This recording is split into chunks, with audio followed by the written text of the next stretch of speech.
The securing of the key towns of Dardan and Jiradakulo on Wednesday raises to 6 the number of strategic positions captured by the Allied forces in less than 10 days. This renewed offensive follows last week's recovery of the towns of Odigli, Janal and Barire in Lower Shabelle and the Johar airfield in Middle Shabelle.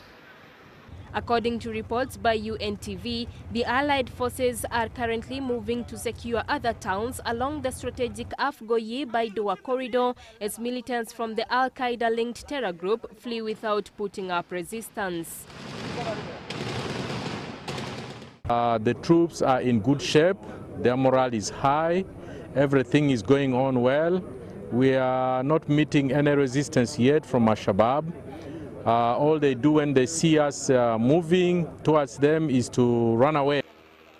AMISOM's civilian component has been engaging with local leaders and administrations in the recovered districts to discuss activities that can be undertaken immediately to enhance security and protect the hard-won military gains.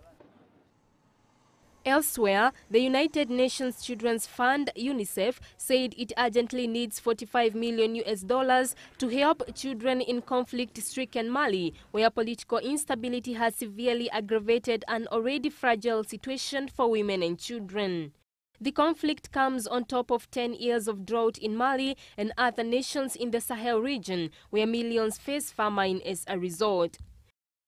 UNICEF estimates that 660,000 children will suffer from acute malnutrition this year, including 210,000 who will require life-saving treatment.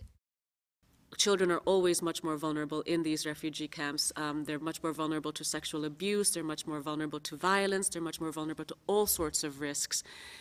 So for us, protection is an integral and absolutely necessary part of the humanitarian response. UNICEF spokeswoman told reporters at the United Nations in Geneva that the money was needed to address basic needs such as healthcare, nutrition, education and protection over the next 3 months.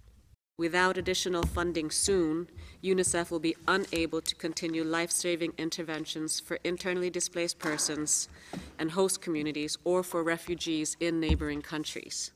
Hundreds of thousands of Malians fled their homes in the wake of last year's seizure of a swathe of the north by Islamists and in the face of a French-led offensive launched by the Malian army in January against the military.